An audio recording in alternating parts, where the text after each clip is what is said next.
Hi guys, and welcome to Autism Journeys. I'm absolutely delighted to have the amazing Daniel Docherty on the show today. Daniel Docherty is an ambassador for Anna Kennedy online, and he is only 21 years of age. You're going to be blown away when you hear all that he has to say today. So Daniel, thank you so much for coming on the show today. Thank you so much for inviting me on to talk about my autism journey and my experience as an ambassador for Anna Kennedy Online. Fantastic. I can't wait to talk to you. The last time I met you actually was a year and a half ago, I'd say, at the Cork Autism Conference. And you blew me away that day with the words that you spoke on with your amazing musical talent that I've no doubt you're going to share later on. But I'm actually really excited just to hear about you because I know that you're so passionate about creating this lovely societal awareness of autism and making sure that people realize how important it is to keep that person central to absolutely everything that is said or done about them. So I'm going to get started straight away because I've about 16 or 17 questions. So we'll get started because we could be here for hours Perfect. otherwise. So I suppose, Daniel, first question for you is, what age were you when you were diagnosed or identified as autistic? What kind of things made you and your family decide to go about the assessment?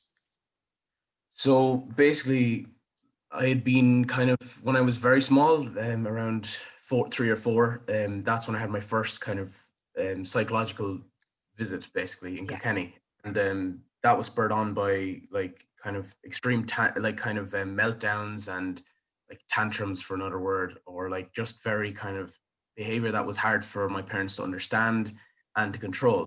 okay. And then when I was when I was brought to the psychologist, they kind of said that it was inexperienced parenting at first. So I was misdiagnosed back then when I think I was either 3 or 4, very young. And then like my parents kind of took it upon themselves then to try and to teach me, like, through role playing and other things, to try and like be able to kind of get me to express myself and to understand social situations properly. And I Yeah. think that's actually stood to me very well, you know, throughout my life. And yeah, then like I had another psychological visit, and again when I was 8, and Okay. and a lot of this kind of spurred on from struggling in school, not necessarily academically, but more writing, and I could never finish like work in time, or I had really bad handwriting, and my fine motor skills were not very good, so that's something I've always struggled with. And then the next one, and that was kind of, where I was diagnosed with being a perfectionist and having high anxiety, but Okay. not quite autism. Okay. And then it wasn't until I was 14 then, and look, I know for some people that would be early, because I know there's some people diagnosed in their Yeah. 60s, but for me, it was quite late, because I always knew that there was something a bit different about, myself and how I kind of express myself and how I talk cognitively and all the rest of it. Yeah. And I was diagnosed in March 2014, and that was just a massive relief. Like, and I just kind of felt like, before this, I didn't necessarily know what autism was, or Asperger's, or autism spectrum disorders, or anything like that.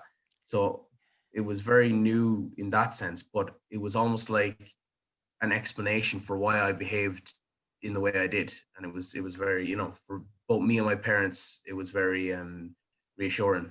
Okay. Okay. I suppose so many missed opportunities, Daniel, like from a little person who was diagnosed, like who was assessed at 3 or 4, and another like again at 8, and all of these missed opportunities.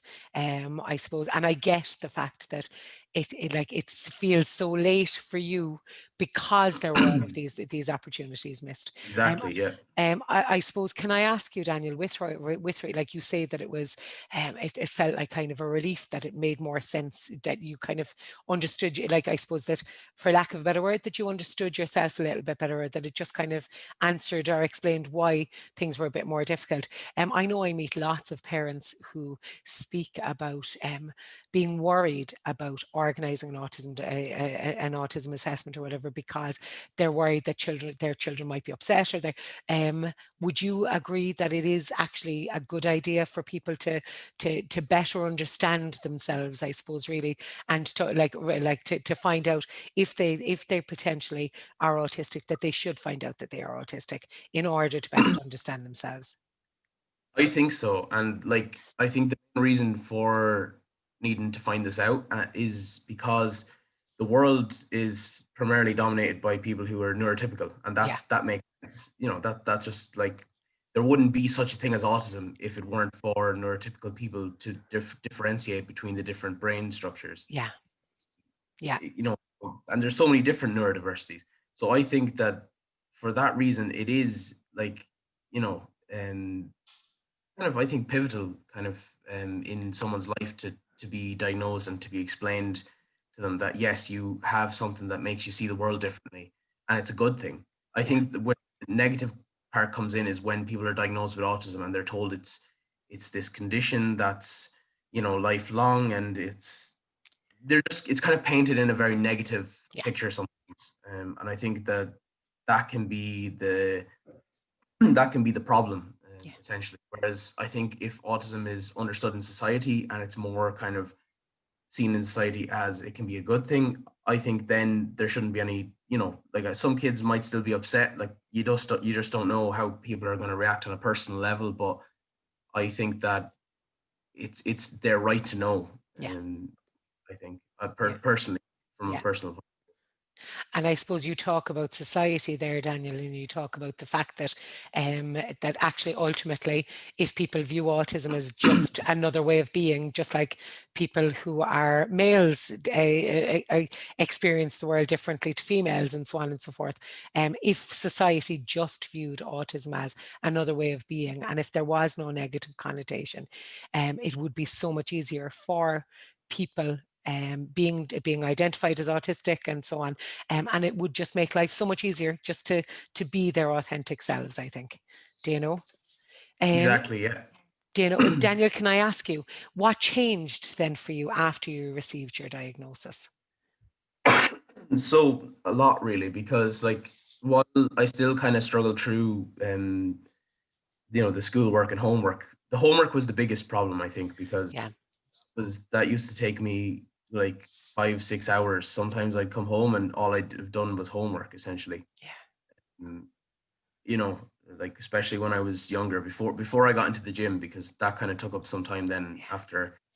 But primarily when I was a bit younger, like, it would take hours and hours and hours, and part of it was down to being stressed, getting distracted then with because it was quite mundane. Like, a lot of the homework was very, very kind of mundane, and wasn't very interesting to me. Like, say, I might know the knowledge in my head, but then you're just retranscribing that knowledge back down onto the paper, yeah, or even worse, you're reading something out of a book and copying it over. They're just all this kind of stuff. And then I also have OCD, so I repeat things a lot, where, like, I can get quite bad. So, I did get a laptop, but what would happen is I would type sentences out, or paragraphs, and then delete the whole paragraphs and retype them again. And, like, I know logically, like, I tried to be a logical person, and it doesn't make any sense, but it's just, you can't really control the compulsion to go and do that, and it yeah, just exacerbates the stress, and that just worsens the OCD, and it's a repetitive cycle. So, like, for me then to be kind of um diagnosed, essentially, kind of allowed me to explore and research as well into the topic, yeah, and that's kind of led me on the path I am here today, basically. I wouldn't have studied psychology if I don't think I would have studied psychology if I hadn't have been diagnosed and been through the whole system, yeah, seeing what the educational system is, and seeing what the clinical system and the setting is, and all that kind of stuff. So, you know, that kind of spurred me on then to do my research, to learn about mental disorders and neurodiversities, and read the DSM-4 and 5 and all this kind of stuff, and just accumulate knowledge about psychology and the different presentations of human behavior and cognition. cool. And that kind of, so I think that diagnosis was really a turning point in my life. It didn't get rid of all the stresses and all the anxieties and the problems, but it definitely shed a light on, you know, like the way shed a light on what was going on. And I think it's better to be able to see, like if you think of a dark room and there's something, let's say there's something it's hurting you. Like say there you stepped on a pin in a dark room, but because it's dark, you don't know what it is. Yeah. Now when you turn on the light, you now know what the problem is, or you now know what the issues are that are in front of you, or in this case, the pin. So you can now take the pin out of your foot and relieve some of that pain, which I know that's just a random No, analogy. I just no. top of my head, but if you think about that, the light almost was kind of turned on Fab. in a sense, and it allowed me to kind of see clearer. And yeah, really did kind of help me and Fantastic. led to me where I am here Yeah. today. And you're studying psychology, Daniel, yeah? You're in your Yeah, final year. yeah. So do you plan to work in the autism field and I suppose intellectual disabilities and so on and so forth as you progress in your career, or do you plan to go down a different road again? No, I really want to focus on the autism kind of and the neurodevelopmental disorders and stuff Fab. like that. And then also the conditions that like anxiety and OCD Yeah, and other conditions that like I have experience with and other conditions I've seen with other people, fantastic. with particular emphasis on autism. And Yeah, how I want to do that is I want to do clinical psychology now after I cool, finish this degree. And cool. from there, then try and go into autism in whatever way I can. Yeah, yeah, Whatever research programs are going, or maybe fantastic. the clinical setting as well. Fantastic. You make me smile actually, Daniel, because two things popped to mind. The first thing is that I only spoke to a colleague of mine, Michaela Conley, the other day. She's a psychologist. She's a child and educational psychologist. And she actually said to me that she really hopes that in about 10 years time that like in the next 10 years that we will see this huge influx of autistic clinicians, so that the autistic person is actually coming to the table and supporting the autistic young person, do you know? So I'm delighted to hear that. And I suppose the second reason is that our oldest guy here, I said it to you a while ago, he's 2 years older than you. And he also has a diagnosis of autism. He was similar in age. He was 15 and a half, I think, when he was diagnosed with autism. And he would have DCD and anxiety and all that kind of stuff as well. And he's actually just qualified as a speech and language therapist Wow. and he also wants to work with an emphasis in the autism field. So I do think that your own lived experience brings this whole plethora of a unique viewpoint to the table, and I've no doubt that you're going to impact so positively in that area as you progress. So it's very exciting. It's really exciting. Do you know? Daniel, can I ask you, how did you find school? We'd say before your diagnosis versus after your diagnosis, and did you have access to different supports or sensory movement breaks or SNAs or whatever the case may be? So before, like essentially, like I've been in mainstream school my whole life, Yeah. and like there was basically no supports really at all from primary school all the way up until the diagnosis in secondary school. Okay. Actually, there was literally nothing, and I'd always struggle, like, because in terms of the writing, getting things done, and managing the stress levels, and just I'd always come home from school and I'd hold it together during the school, and then my parents used to say that I'd take it out nearly on them, or I'd Yeah. not in a bad way, but like, or I'd just be kind of very stressed, very angry, just not able to relieve all that stress. So when I got diagnosed, some things got put in place then. Like, so I Cool. managed to get a laptop as well. Cool. Um, the writing was a big problem. But it was stated at the time that I might never be able to get up to speed. And I'm not. Like, I can type, I do type all my essays and all the rest of Yeah. it, but I'm not very fast. Yeah. Like, and I done, Maeve speaking, I do. I do. touch typing. I done that for a whole summer and just I wasn't getting anywhere with it. Yeah. I definitely put that down to the coordination problems, Yeah. because I always had, like, I'm not the worst at catching something, but if we're playing like a hand-eye coordination sport, like, there's definitely so many people who are just better at that kind of than I would be. Um, and yeah, like, kind of struggled in that sense. But like, I got the laptop. I did get an SNA for certain classes. I Okay. managed to scribe. That was the big thing, the For scribe the for leaving the cert. even cert and the junior cert, Cool. thankfully. Cool. These were all big battles, though, even with the Yeah. diagnosis. Like, my mother especially, and my parents just had to go into the schools a lot, and because funding is tight and allocations are tight, and there's not enough for everyone that has special educational needs. You run into a brick wall sometimes. And Yeah. know, the psychiatrists and the psychologists will say, recommend that I need this and that and the next thing, but you know you might get an SNA in all the classes, which is Yeah. not what I only got in certain classes. And Okay. they would kind of write for me and help me out with stuff then, Okay. because that was the biggest area was writing.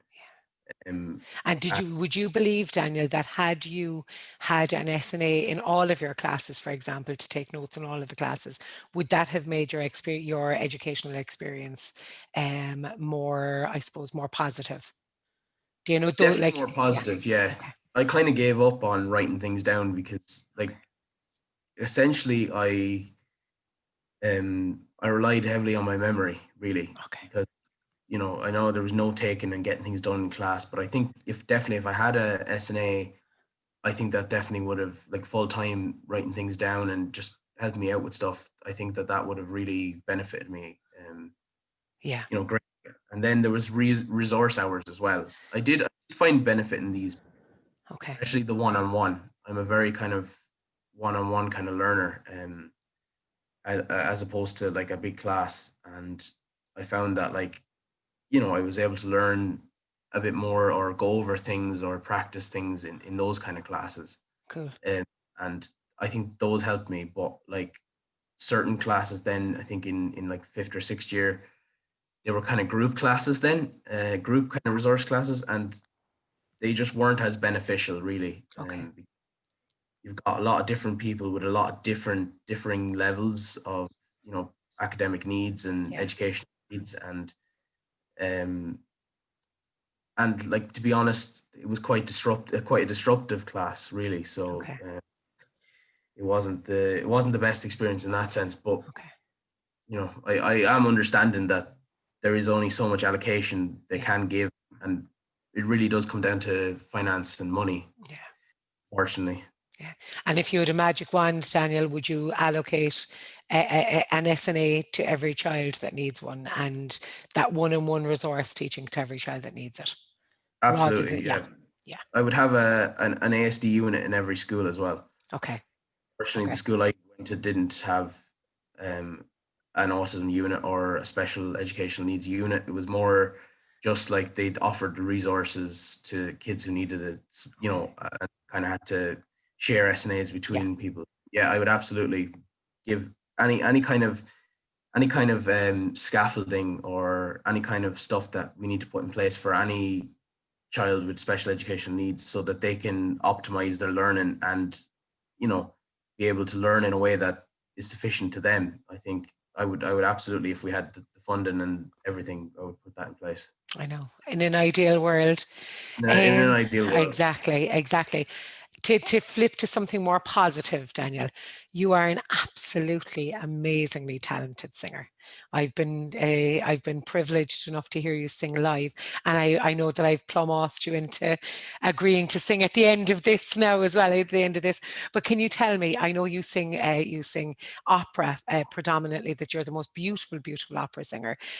What inspired? Like, when did you first take up opera singing, and what inspired you to look at singing in general? Because I suppose opera, like, you'd hear of small people wanting to be pop stars or wanting to be. Do you know what I mean? So, like, where did this Yeah. beautiful singing journey begin?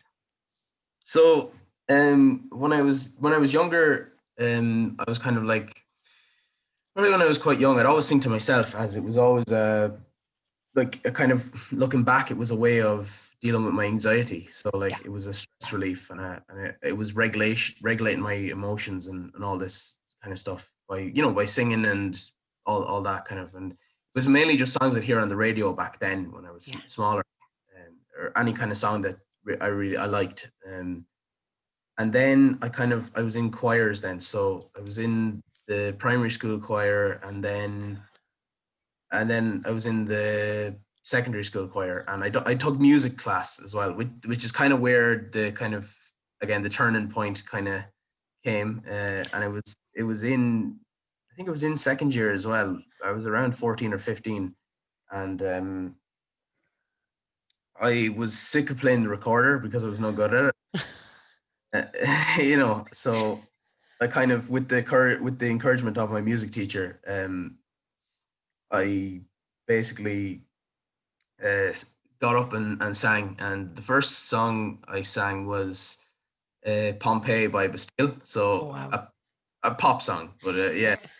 I was recall just shaking and just, oh, it wasn't good. Like, I just, the sick feeling in my stomach, Yeah. um like just back then, to think now, where I'm definitely a lot less anxious about things, just to think back to then, it's just incredible, really. The journey, I guess, because back then, um just everything, like, could be months in advance. You could know you have to do a practical, and you're just worrying, and you're just worrying, and you're feeling sick in your stomach, and just horrible to really deal with. And I guess, like, the more I've kind of sang, the more I've become confident, essentially. So that was only in front of, like, the class, and then after that, then I done a few more kind of singing in front of the class with kind of more pop songs, or like R&B kind of, or even like songs by like Drake, or you know, like, because I like a very wide range of Yeah. music. And then I heard "Fly Me to the Moon" on a Christmas advert on, I think it was M&S. I think it could have been M&S.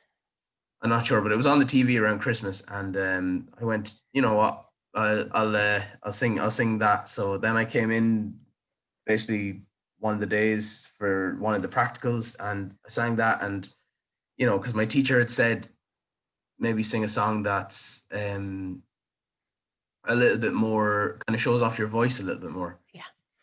She could hear I was a good singer, but like, I just kind of was singing, like, kind of very kind of songs that were well within the range, well within, like, they weren't great songs for singing. They were more songs for the radio, kind of. Yeah.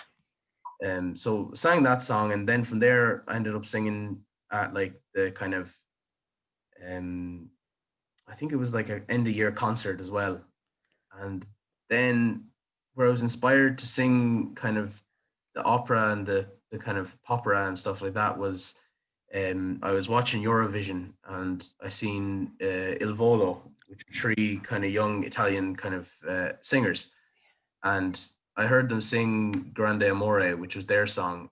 But then I kind of delved into them, and then I found, like, this whole genre of, like, O Sole Mio, and then you'd have, like, Nessun Dorma, and Yeah. all kind of stuff, like, and then kind of led me on to Luciano Pavarotti, and all the other, Placido Domingo, all the, like, the three tenors, just all this kind of genre of music. And then, like, that's when I kind of sang O Sole Mio, and then it was kind of from there, I sang that at the kind of school concert, and in front of the whole, like, parents and teachers and everyone. And that was, like, kind of a big moment then, Yeah. because, like, solos for Christmas with "Oh Holy Night" and other songs and stuff like that. So that was kind of the, that's where it kind of started. And Yeah. yeah, that's kind of where it is now to then today. Because I'm listening to you saying that your very first time standing up in the classroom in front of the class and singing a song, and that awful feeling in your tummy and so on. And the day that I met you in the Cork Autism Conference, there was 600 and something people at that, plus the people that were we'd say had different stands outside and so on. So there was probably about 700 people there, and you stood and you knocked the socks off of every single person in that auditorium. And you didn't for 1 second display, even if you felt it, you didn't for 1 second display any kind of anxiety. You appeared to be such a confident, capable, and amazingly talented young man. It was absolutely amazing. Like it was, Yeah. it was absolutely amazing. So it's lovely to hear that you've made such progress from that young person at 14 or 15. Now you're still so young at 21. But to hear that you've made so much progress in that area in such a short time, it's amazing. Like it is, it's wonderful to hear, I suppose. But I know then that led you on to Autism's Got Talent. So tell me about that Yeah. experience. So essentially, I kind of like started posting things online, and like I'd applied for like all the ones like the UK, like the Voice UK, Voice Yeah, Ireland, when it was there, like Britain's Got Talent loads of times, anything you can think of, all them. Then there was this thing my mom found, and it was I had never heard of it before, but it was Autism Got Talent, and I just I went, what, I'll just go for it. So I sent in the video of me singing "Bring Him Home" from Les Miserables. yeah, Probably butchering the pronunciation, but yeah, from the musical, and I got accepted to basically to go over and perform as part of it, and like what I really like about Autism Got Talent is that the process of choosing the act and stuff is done. The competition side, in a sense, is kind of done beforehand, so it's not really like where you go on the show and then you have to sing and people get knocked out and there's a yeah, winner. It wasn't like that. It was people with certain, particular talents were chosen, and basically it was just like a showcase then on the night. And fab. then that was the first time meeting everyone and the Anna Kennedy online team and Anna Kennedy herself, and everyone was just so lovely and just welcoming from that moment. Yeah, So it was a great experience, yeah. and I sang in the Mermaid Theatre. Wow. Sorry, yeah, in London, and that was in front of probably 400 or 500 people, as like, so it was a big enough crowd, and yeah, no, it was very good. And I also met Katie Price and Harvey, Cool. as well, and they I was chosen to go and talk to them and for a bit, and then after that, like, it was kind of as part of her filming for her show that was on Quest Red. I think it Okay. was Quest Red, and then they introduced me out onto the stage because they had different people introducing different people. So it was great to meet them. They were lovely, and it was great to meet Harvey as well, and Cool. and then have them introduce me out onto the stage and all the rest of it. So it was very good, and just an enjoyable experience, but a very kind of anxious experience as well. Yeah. Um, the nerves beforehand and everything was just, yeah, it was quite difficult. Like, Yeah. um, But yet you did it. Yet you did it. And you're speaking now saying, well, like, yeah, it was kind of a big audience, maybe 400 or 500 people. Like the reality is that for me to sing in front of 3 or 4 people, that would be a big audience. Do you know? So like 4 or 5, Yeah. kind of a big audience. Do you know what I mean? It's like, it's just, it's amazing. And I suppose it's fabulous Yeah. again, I suppose, to hear that anxiety can be so crippling sometimes for people, and it can so prevent people from achieving, and from actually from different opportunities and so on. And you've not allowed it to stop you, regardless. Now you've been lucky enough that you've had the ability to stop, to not allow it to stop you. And I Yeah. suppose it's important to acknowledge that there's a huge, like that is a huge achievement all on its own, to be able to push past that level of anxiety and to be able to. But it's again, I have to smile at the, well, look, yeah, 3 or 4 or 500, small thing. It strikes me as very, very funny, the fact that it can be so, that it can feel so overwhelming, and yet it seems so tiny. Do you know? So, Aaron, See, when you go out there, like, for me anyway, I don't really look at the crowd then, yeah, because it's almost like I'm inside myself, kind of, cool. or I'm looking at the ground, or I'm looking somewhere else, and then you get lost in the moment, kind of, and But then that speaks to talent, Daniel. I can sing away for Ireland, but I never get lost in the moment. That speaks to your level of talent. Do you know what I mean? So, like, it is. I can't wait for people to hear. I'm eagerly trying to, like, really eagerly get through the questions so that people can actually hear this amazing talent that I'm talking about. Can I ask you, what was your favorite performance that you've given to date? Or has there oh, been so many? Or um, favorite one. Just trying to think now.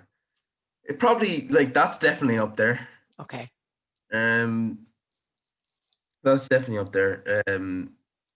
I kind of see. I also, like, I look back on the singing as well, and, like, I'll notice, like, things where I didn't sing as good as I wanted to, or just things like that, like, just things that would bother me, like, the that self-critical piece. Yeah, don't, yeah, so it's kind of, there is that as well, where I've always been hard on myself, yeah, to try and be the best I can be, and perform the best and do the best I can do. Probably, yeah, definitely that one. That was a very big kind of, big turning point as well. yeah, I'm kind of saying that there's lots of different turning points, but these are kind of like, if you were to, like, mark out, like, with a red kind of dot, where things kind of changed, or a big yeah. event, these are probably the things. So definitely that one. And then I would say that there's something special about the song Nessun Dorma. Um, you know, so, like, singing at the Cork Autism Conference as well, and singing that right at the end, definitely it's just a big song. Yeah, It's kind of a song. It's kind of like a victory kind of song. It's, yeah, stuff like, so it's very, very powerful, I think. yeah. And I definitely put those two up there. Just trying I to. suppose big songs for big talent, Daniel. Remember that phrase, big songs for big talent. Definitely, definitely. And I know as well, Daniel, then I'm going to actually, I know on a different side, because people will see you from here up, but I know that you're an Oh. exceptionally, no, that's fine, but that's just the camera screen. But I know that you're an exceptionally strong, very, very physically strong young person as well. And I know that your other passion is that gym piece and that kind of bodybuilding and all that kind of stuff. Do you want to tell people about that special interest, I suppose, for lack of a better word, as well? Absolutely. So that kind of, I played, like, kind of soccer and kind of, Gaelic football, soccer, hurling, basketball, all the sports growing up. I played them, pretty much all of them, and I was all right. I was the best. I was probably the best at soccer out of them all. But kind of, I ended up getting fed up with that, and then my parents kind of pushed me to try and, to get fit, lose weight was the original goal. So then I ended up going into the gym when I think I was like 17. I ended up joining a gym in Kilkenny, and then from there just had someone to kind of coach me at the start, just to show me what to do and Yeah. give me a plan, and just kind of took off from there then, and just start, I guess more about probably 4 and a bit years later now, Yeah. and I'm still doing it. So like just kind of progressed, and like for me it was kind of it was a combination of things. So it was like it was the deep pressure again. Yeah. This in retrospect, looking back and kind of thinking about these things, the deep pressure of the weights is it really regulates the emotions and gets the stress out as well. And then also the OCD as well. So I'd have to finish a rep, or I'd have to get it done. And then you're talking about the kind of the obsessive nature of autism as well, which can be actually, in my opinion, a very positive trait, Yeah. the right circumstances. And I think that that's also what pushed me to keep going, to just keep going. So I became essentially obsessed with getting like just as big as I can get, but as strong as I get. So like the main goal, like would if for me is strength. But like a close second is size as well. Yeah. So that's kind of been a massive passion, and it's been kind of hindered a little bit with the lockdowns and Yeah. this. Me and my dad um managed to make some concrete weights. Oh, So fab. I bought a barbell online and then made some like concrete weights. So I have some weights to keep me going Okay. at the moment. So, some stuff as well. So that's that Okay. kind of. That's great. I suppose it's good for people to hear, because oftentimes when people think about autism, the gym or that kind of real physical exercise sometimes doesn't come into the equation. People don't automatically pair the two. I love the No, fact no. that you're able to, like, that you're articulating that it's a fantastic regulatory thing as well. That it is allowing, like it has been a way for you to release that kind of real sensory dysregulation or emotional dysregulation that you might feel or whatever, and help you to kind of bring yourself back down and kind of feel more settled and calm again in yourself. Do you know? Yeah, like I kind of as well. Like I understand full well that it can be a very scary place for some people. Yeah. Like thankfully for me, it was never. I never kind of was scared or felt small going into, Yeah. like, I was always a heavier chat like kind of person, like, if you get me, like even when I was before I started the gym, I was quite big, broad. So it was never scary necessarily going for Yeah. me, but totally understand that for some people who have kind of body issues, or like may have you know eating disorders, or may just have a general anxiety about the gym being a scary place, like kind of advice for that would be to start off in places like leisure centers, Okay. or small gyms, or do it the small bit at home until you build up the confidence. Okay. Because like I know there is this kind of perpetuation of that the gym is this scary environment full of big dudes that like, or Yeah. whatever. There's this, it's a bit of a myth, but I definitely can see why some people might feel a bit intimidated. Yeah. But I What think, about sensory stuff, Daniel, with regards to the gym? Do you know the way now, if you've got like, I know that in a local leisure centre here, for example, there's maybe 8 or 10 treadmills, and there might be 6 jogging machines, and there's the weights and the clanks of the weights going down and all that kind of stuff. Do you have any suggestions around kind of sensory tools that people might be able to use in order to dull all of that down, so that they don't become overwhelmed if that's something that might trigger a yeah, sensory dysregulation? like, see, look, I'm lucky in that sense that I can cope with most things like that. Like, I mean, and stuff like that. But like, I think the best bet would be headphones, or even if not actual headphones, but like ear kind of silencers, because no one's going Okay. to question whether you're, with those kind of that kind of things. I think that would be the only real thing you could. The other thing would be going in at a time, if possible, when it's very quiet, Okay. or when a lot of people, or asking them maybe at the front desk to lower the music a little bit, because I do find like that, the music is loud. I Yeah. find like I just get lost again, like the singing. I just get lost in it, Yeah. uh, which is just like, so when people are saying you know the sensory stuff and all this, I don't really, Yeah. because I really like, you know I'm just in the Yeah. zone of, like, of just Yeah. listening. And And This is your passion. So like you like when you're involved in your passion, you're not going to have to deal with that kind of dysregulation because this is the stuff that you love doing, I suppose. and like thankfully the music's never for me is never completely too loud. Yeah. Um, and the clanking of the weights, I'm probably a culprit of that because like Okay. you know weight they're just going to make noise no matter Yeah. what you do, unfortunately. But that's why I'd say there's going to be a lot less of it in a leisure center type place or a hotel gym, Yeah. as opposed to a proper kind of a facility that's just devoted to being a gym. Okay. And, and I'm just trying to think, is there anything else I could think of or recommend? Sorry, now. No, you're okay. No, I think you're after hitting the nail on the head actually, because I suppose people, if they feel very overwhelmed with bright lights or whatever, people automatically, I've seen people in the gym with sunglasses, those kind of wraparound sunglasses on.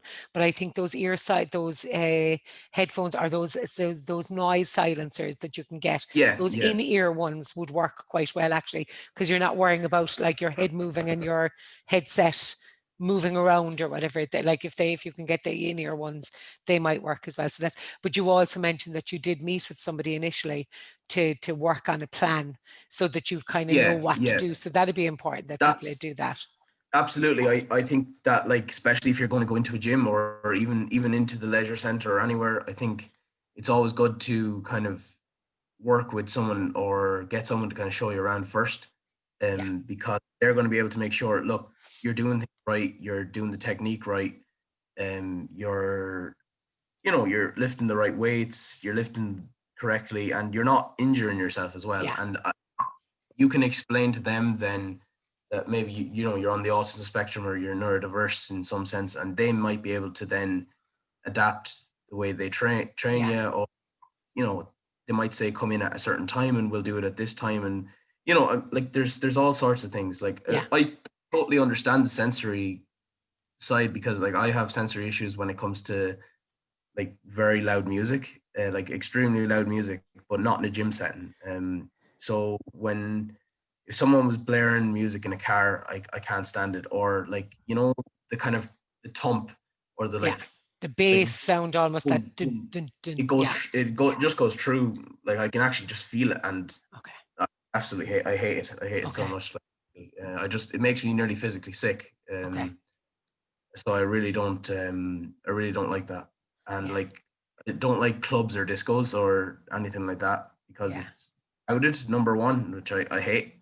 Yeah. I don't like completely crowded places. And thankfully with gyms, there is like, if you're on a machine or you're on a bench or you're doing something, there's a sufficient space between you and the next Yeah. person. But in sometimes in bars and clubs and stuff, that's not the case. Yeah. The music is usually just really, really loud with that kind of bass, Yeah. and yeah, just I just they've never been for me. So I'm Yeah. just kind of using that as an example to show that like in another setting I would have Yeah. sensory problems and I wouldn't be able to, it would definitely stress me out. Like But you know what, Daniel, it's very interesting too to think that that say like that it's in a setting, so it's the environment, so you feel safer, obviously, in a gym environment.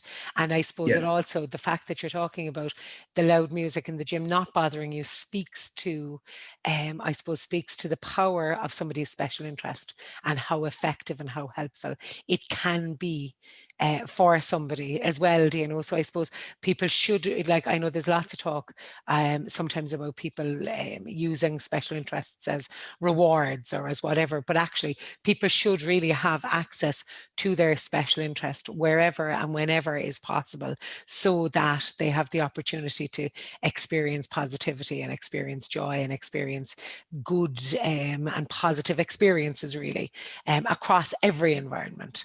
Do you know? yeah, absolutely. Like I think like it should be more focused with, especially with like autism and neurodiverse teaching and learning. Like it should be kind of almost focused nearly through special interests, because like I'll kind of put this out there, but like it's what is the point of learning a load of subjects that you're never going to specialize in, um, or you're never going to kind of pursue as a career? And like as we both know that like lots of people on the spectrum can be experts in a specific topic without ever going to a college or a school or anything. So like they can, accumulate such a wealth and vast array of Yeah. knowledge in their area that it's essentially expertise level. And like the kind of like a lot of people in the autism spectrum think in first principles, so they'll break things down to they'll reduce it down to their fundamental kind of principles, and then they'll up that understanding from there. So it gives an even broader understanding of the topic than could possibly even be taught in schools. So I think that absolutely that kind of career kind of special interest focused specialization learning makes just a lot more sense, I Yeah. think. Absolutely. You're speaking my language, Daniel, absolutely, because at the end of the day, I suppose, when you've got a young person who has all of this wonderful, wonderful ability, and and they're expected to quieten that and to do the typical kind of learning, it doesn't impact positively on self-esteem and so on. Whereas if the special interest was incorporated. I know we've one young person in this house who would have done a project, for example, machines was and still is his special interest, his passion, machinery, different kinds of trucks and loaders and all that kind of a crack. And actually, he thrived in one particular classroom. He thrived because he was encouraged to create a project on machines to be able to, and he presented it to every single class in the school. But he thrived. He developed public speaking skills. He developed research skills. He developed presentation skills, organizing, we'd say editing skills, and so on and so forth, because he was focusing on that special interest. So it'd be really, really good if we could start encouraging and incorporating that kind of special interest more in the autistic students' rhetoric and in their lesson plan. Do you know? I think you're absolutely right. Very wise words. Do you know? Daniel, can I ask you, I know that you're now an autism ambassador for the Anna Kennedy Online. Can I ask, can you tell my listeners a little bit about what that role entails and I suppose what it means to be an ambassador for Anna Kennedy Online? So I'll kind of go through a little bit of the story as well. So kind of after that initial kind of performance in the Mermaid Theatre, I was then invited to sing at the St. Ives the road show, basically the Autisms Got Talent road show in St. Ives. And that was down in the Kids Are Us Theatre, which is run by Phil Barnett. He was the compere at the show in London, and then obviously in the show down where he lives in St. Ives. And I was singing, I was asked to sing there, and then I was made an ambassador essentially on stage and kind of gave an impromptu kind of on the spot speech. And that's kind of where the speeches kind of, the talking kind of came out of, because before that I hadn't really given speeches or talks or anything. So I guess that people kind of saw, oh, he's actually able to, articulate and kind of get his points across and say different things, different things about autism. So like it was kind of from there. Then I was made an ambassador, and essentially my duties is to represent Anna Kennedy online through social media, at events, and to go and sing at events, talk at events, kind of promote the whole idea of autism acceptance, autism awareness, and understanding of what autism is, and to encourage those on the spectrum as well, and improve their lives, just like I guess they did for me, by allowing me the opportunity to be a part of the team. So like Anna Kennedy herself has set up schools, different conferences, and just Autisms Got Talent as well. And she has two sons who are both on the spectrum as well. So, that's like kind of speaks to the wonderful work she's done as well. And, giving me the opportunity as well as someone on the spectrum to be a part of it, and to kind of, keep that message and that kind of ethos going, essentially. Yeah. Anna was actually one of the show's first guests. I'd say maybe it's show 3 or show 4.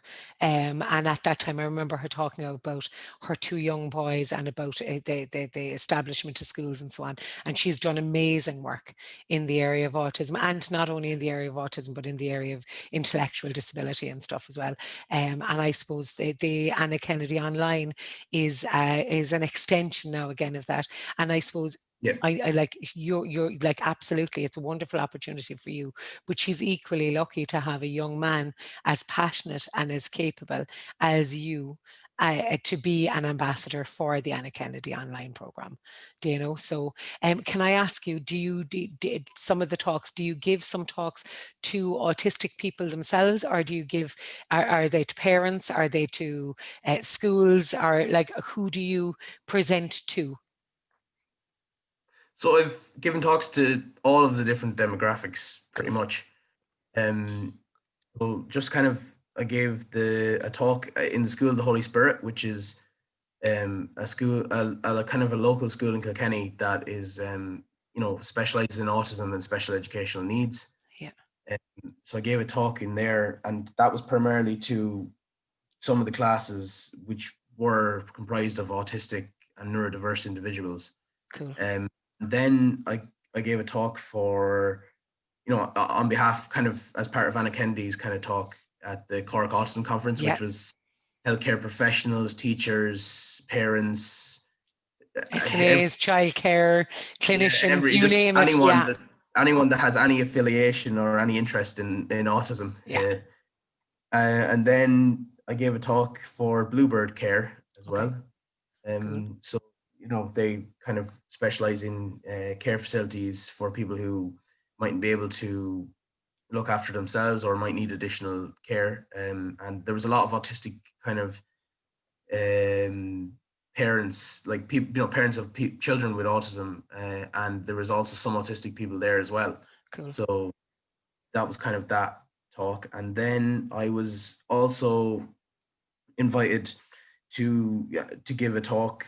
This was in November. This was all kind of within a short space of time, really. Within that year, 2019 was for me, it was the big year. And I was invited to give a talk as part of the diploma in autism studies it was a UCC course, but it was run in Kilkenny. And I was basically given a lecture to the the people who were taking that course. Fantastic. Again, teachers and stuff like that. Well, I'll tell you, Daniel, I was actually the first ever intake. I was one of the first students ever on that diploma with the UCC autism diploma course. So I'm gutted that I didn't get to hear you speak whilst we were studying. That's a long time ago now. But again, that is a huge intake of SNAs, teachers, parents, you name it. There's a huge number of people in that as well. So that was a huge opportunity. And is that something you'll be able to do again? Hopefully if I'm back to do it again, and even like if I go further on and get my degrees and stuff like that I might be able to give talks then from a professional clinical side, and then also from a personal side as well. Cool. Kind of merge the two and give a unique perspective. Fab. I suppose you said there that 2019 was the big year for you. I think 2020 was a big washout for everybody, because these blooming lockdowns and pandemic and spreads and numbers rising and all that kind of a crack. But hopefully 2021, at least the latter part of the year, will again start to regain some level of normality for everybody, so that we can get back to kind of doing to accessing people like yourself, where you're sharing your experiences and stuff. Can I ask you, Daniel, with regards to the pandemic, like, have there been any things that you have done to help support yourself, or to kind of keep your own self mentally well? That do you have any suggestions for any autistic people that might be listening in on things that would have worked well for you over the past 12 months? So it's been very, very tough for everyone, as as both, and the main thing that kept me going was the kind of working out, and like I know this is not available for everyone or it's not feasible for everyone, but even if someone could get their hands on dumbbells or just even doing home workouts or anything like that, for me personally, that was the thing, like making the weights. And having, like, before that we had like an old barbell kind of set with smaller weights, so Yeah. I made use of that, even though like it was light, kind of, it was a bit light really, for what I'd normally be doing, but you just have to up the reps, up the kind of intensity, Yeah. up the everything really, just to maintain what you have and keep myself going. And also I was, kind of, there was definitely a big period where I wasn't really putting up anything, or I didn't release any. I'd done a few songs at the start, but then kind of definitely found that my mental health kind of probably dipped a bit really, and I didn't really kind of post as much things and didn't do as much kind of singing, but I still kind of sang to myself. So Okay. again, using my special interests, that kind of kept me going and researching things. And I was lucky at the start of the kind of, I think it was kind of around the end of spring, the start of summer. It was sunny as well, so Yeah. get sun in as well. So that kind of, helped me through the start of it. But it's just, yeah, I don't, kind of, I think the only thing you can really do is to keep yourself busy. I Yeah. think that's the main thing. And like, I think what you also need to do is like to try and, if you can, hold on to whatever routine you can as well. That's another kind of Yeah. tip I give, Yeah. because the routines are inevitably going to go out the window, um, with the lockdowns and stuff like that. So the only thing you can do is to get up, make your bed, like, you know, Yeah. open your curtains, brush your teeth, you know, take your inhalers, eat breakfast, whatever you do. Yeah. These are things I do. Just kind of get up, do the routine, go work out, maybe go, like, video games as well. I don't really have time at the moment, but that would be another thing, is like just play some video games. Whatever interests. I think you Yeah. just have to pursue your interests really, and you have to kind of incorporate them into some kind of routine. Yeah. And I think it's the best way to keep yourself sane really, Yeah. when you're not going to be going anywhere or doing anything. Yeah. I do think there was some positives though, like, that I could take personally from the lockdown in some ways. Like, I definitely feel like there was less interaction with people, which definitely didn't stress me out as much. Okay. Like, because I would find that, like, while I'm able to do it, going to the college, and then being surrounded by so much people definitely tires me out. I Yeah. think the sensory stimuli, all the, the different conversations, all the kind of people just there, just being in crowded places definitely drains my energy, I feel. So there was no getting up early in the morning and traveling, which was for me a positive. Yeah. And then there was no exams at the end. So, like, I guess, look, there's assignments, but I prefer assignments Yeah. to exams, because I find an exam, it's like, even at college level, it's more about rote learning than it Yeah. is about being able to sit down and actually critically think and evaluate the topic at hand and be able to produce, an assignment then, and you have a bit of time to do it. You're not rushing, because I would find that I would struggle to get things done still, even with a scribe in the time frame. Yeah. And yeah, just like, so they were some of the positives I took, but overall it was quite negative, because I was supposed to give a talk for, I think, for TUSLA as well, as part of their, I think, youth kind of talk, and then there was other stuff as well that was supposed to happen that never happened, obviously, Yeah. because of the pandemic. So yeah, Yeah. like, I mean, some of the things I done to cope, with the, and like, another thing is just to keep kind of looking forward. I know that's easier said than done, but like, just keep kind of looking forward. Like, I'm looking now to apply for postgrad courses, or I'm looking to just kind of make do with what I have in terms of building muscle and strength, and just trying to move everything forward Yeah. despite the fact that there's there's still a pandemic. And if the vaccines go well, then more people might be allowed, the restrictions might be eased, more people might be allowed out.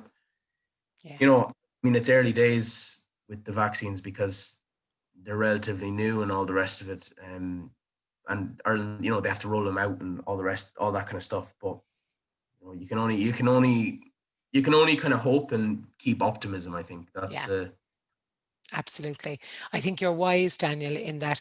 First of all, thank you for sharing the fact that that you had moments where things were feeling trickier over the pandemic, because sometimes people don't talk about that.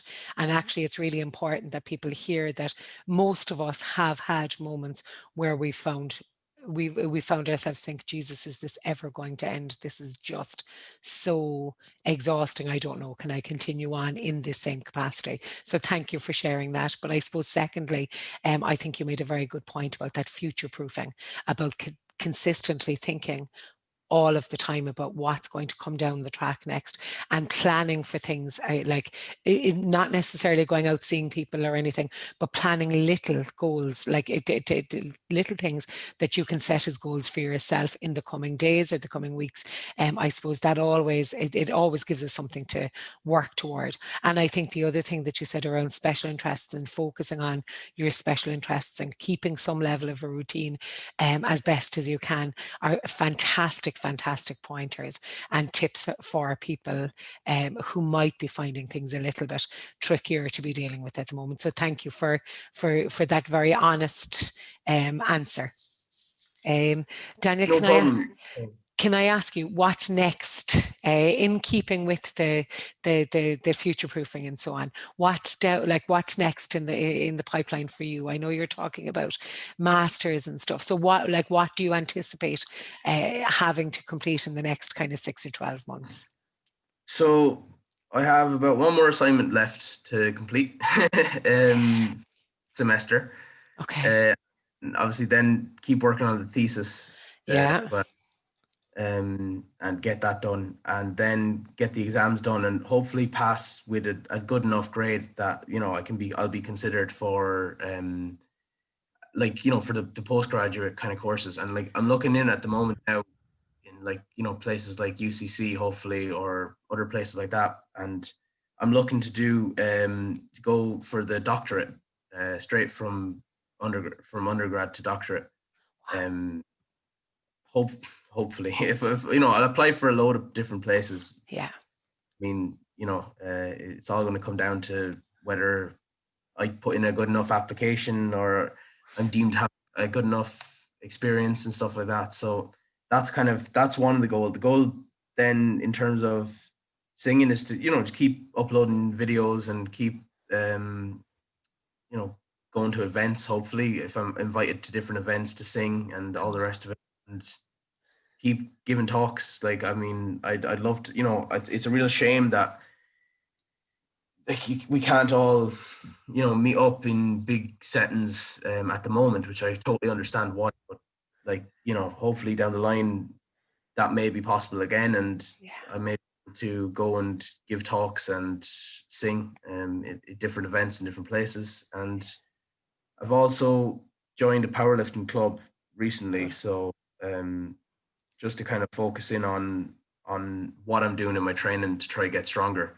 So hopefully then down the line I might be able to compete in powerlifting as well Wow. if things go well. Cool. It's yeah, Cool. these are just like some of the things, like, and you kind of touched on goals and stuff, like, and I do say this quite a lot, but I think goal setting is definitely the biggest thing that keeps you kind of mentally focused and Yeah. kind of takes you out of the kind of slump, because like setting the goals, especially if you set if you need long-term and short-term goals. So Yeah. you're going to need goals that are achievable in the short term as a means to get to the long-term goal. Yeah. Otherwise, you're going to starve yourself of any dopamine rush or any kind of positive feedback from your brain or your body. and you're just going to fail, like, or you're going to increase your likelihood of failing if you get only really long, like, unreasonable goals. So I think the main thing is to have the long-term goal. Like for me, like the kind of the longer term goal might be within a few years to deadlift 300 kilos or squat 300. But I'm that would be, literally going, oh my goodness, I find it hard to lift a 10 kg dumbbell. Like a 10 kg is a bit tricky for me now. So I'm really 300 kgs, jeepers. well, that would be the goal, maybe in 2 years' time, maybe. And what are you lifting now? I'm kind of in the range of like the 230, 240 at the moment. Oh my So God. Like that's it'll two take a while. people. That's two people. That's lifting two people when you think about it. Yeah, It well, is. it's kind of, if they're what would they be like? Yeah, some people, probably the average person is probably around 70, 80 kilos, something like that. So Maybe even three people. Jeez, maybe, I don't know. I don't know, something like that, So like something like that. So I mean, that would be the wow. goal.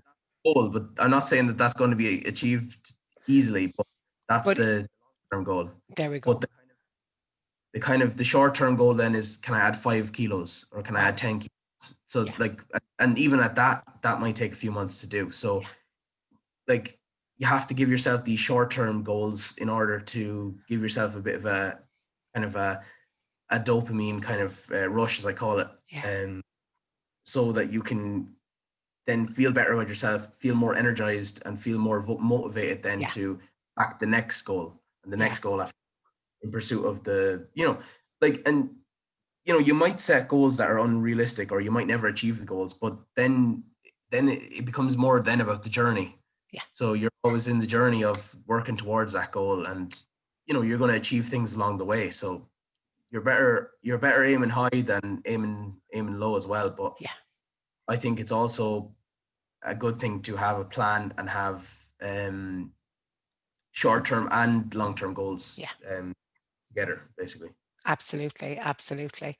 Very wise for a 21-year-old young person, I have to say. Daniel, can I actually just let me say, actually, for anybody who would be listening and who's doing online conferences or who are doing online events and stuff, that you are absolutely available to talk at any online Absolutely, yeah. on any online platform at the moment as well. Should anybody be looking for a guest speaker, you have a wonderful guest speaker here. Daniel, can I ask you, where can my listeners learn more about you, your work, and your music? Okay, so I'm on probably most kind of popular social media kind of platforms and stuff. So basically on YouTube, I go under the name DNL, just like DNL. I'll share this DNL. now. Yeah. It used to be under the name of Denissimo, but I changed it recently to DNL because it's just closer to my name, so it just makes more sense. Okay. It's shorter as well, so it's easier for people to understand. And then on Facebook as well, I have a Facebook page, which is also under the same name, DNL. Yeah. My Instagram then is just let me check the exact. Yeah. No, you're fine. The way, just to get the right. The handle, I learned recently that these are called handles, Yeah. your names. Yeah. Okay. So. So it's underscore.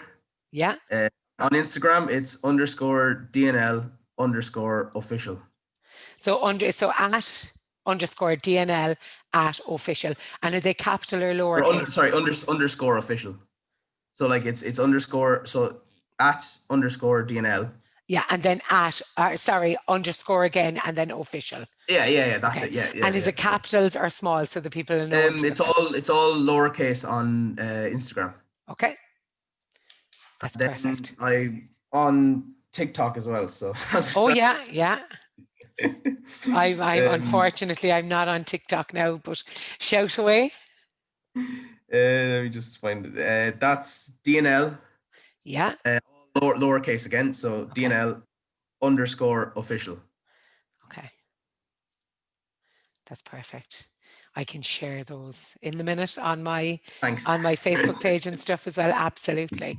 Daniel, can I ask you just your final question, and then I can't wait for people to hear you singing. But your final question. So I know that you're really, really passionate about impacting positively and making a difference in and for the autism community.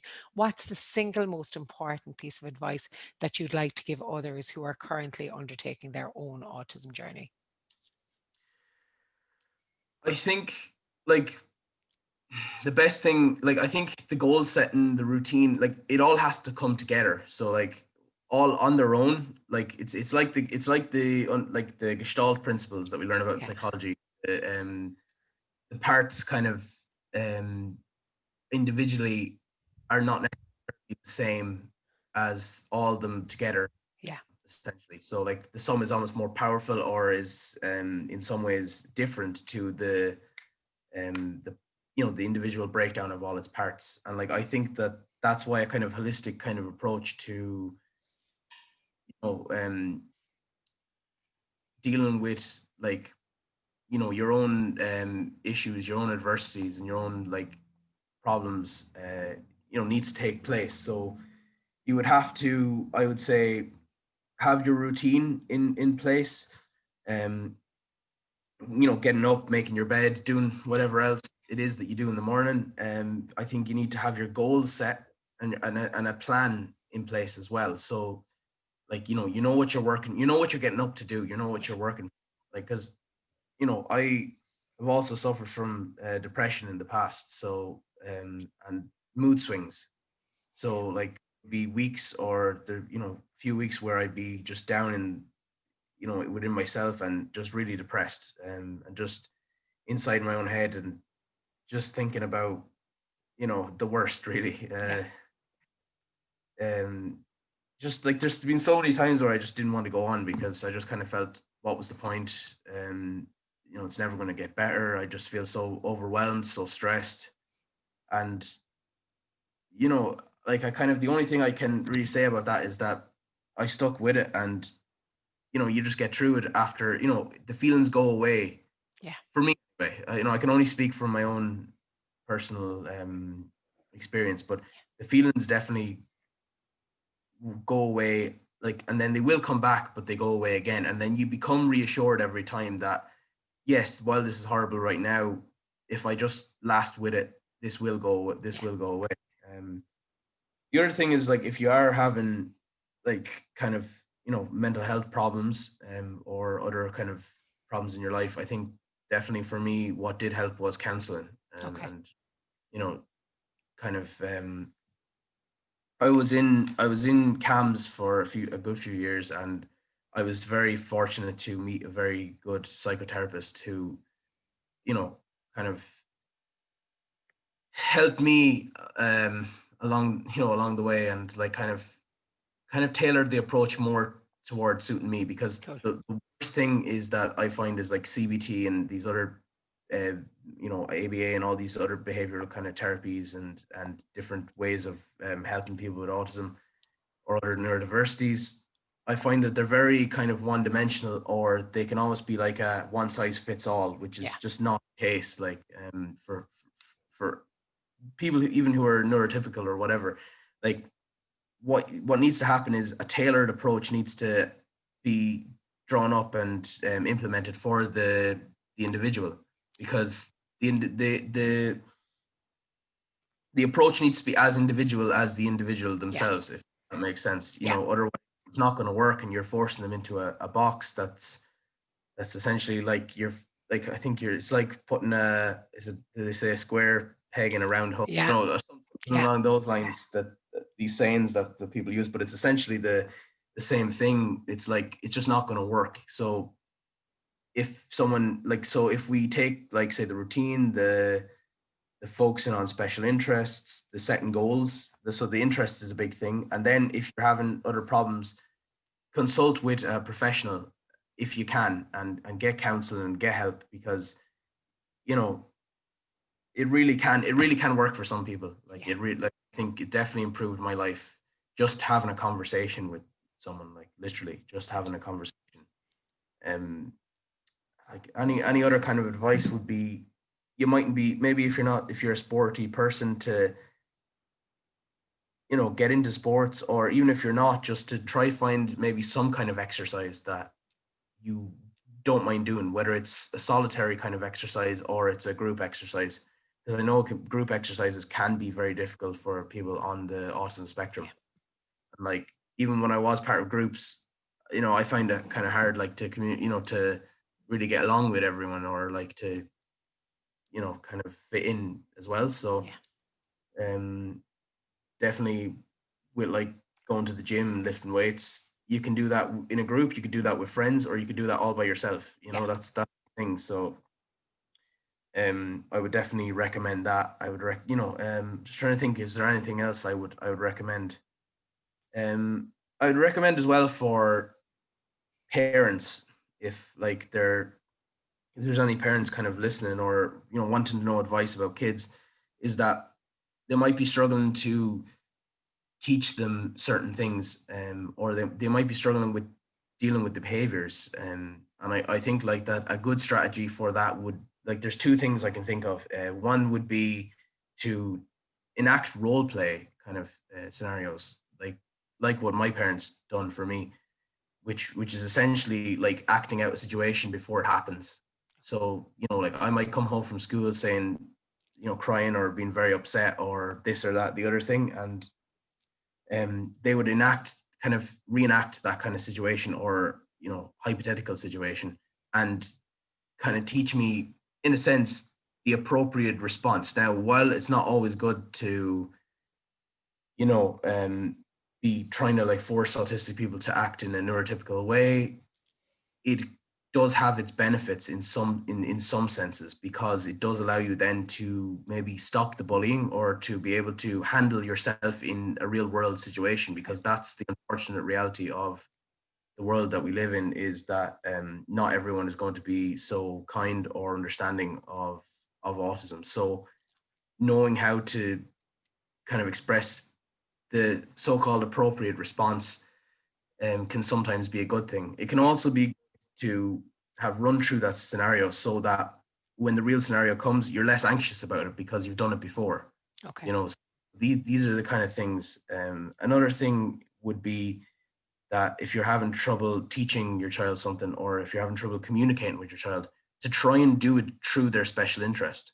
So let's say their special interest was playing Minecraft, or was playing like some kind of video game. Well, then you would like teach them the things by doing the things in the game, and that way, surely you're going to elicit a stronger response from the child, and to the what you're trying to teach them, to the concept you're trying to teach them. Yeah.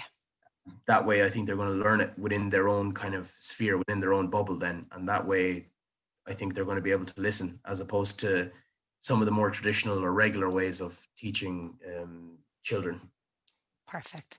Daniel, thank you so, so much. You're such an amazing young man. I can't wait to see what the future holds for you. I've no doubt that it is going to be amazing. Can I ask you, Daniel, one final thing, the thing that I'm most excited about? I know that you, rather than me putting on music today to finish this out, you're going to sing out the end of the show. And I know that you said that one of your most favorite songs is Fly Me to the Moon. So you're going to sing that for us, yeah? Yeah, it's not quite opera or Doesn't class, matter. I love it. I love it. it's swing as well. So I'm just going to get Absolutely love through. it. That's perfect. So the voice might be a bit No, no, rusty from it'll be talking and stuff. perfect. So It'll be perfect. So whenever you're ready, Daniel. just get another drink.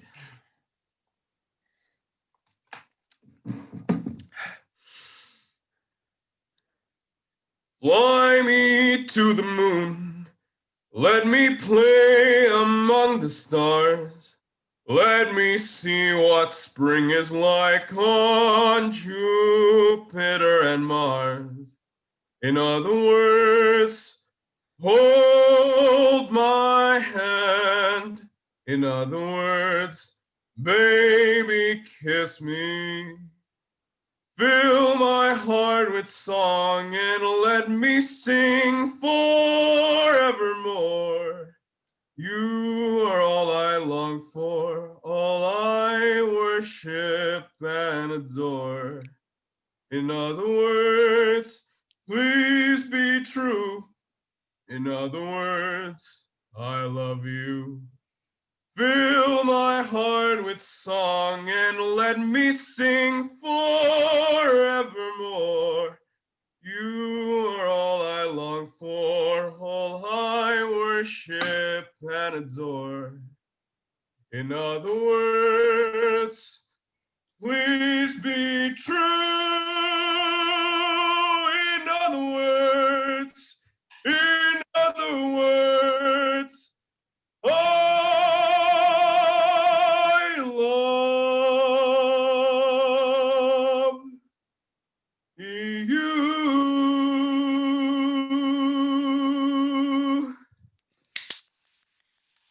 Amazing. Absolutely amazing. Daniel, thank you so, so much.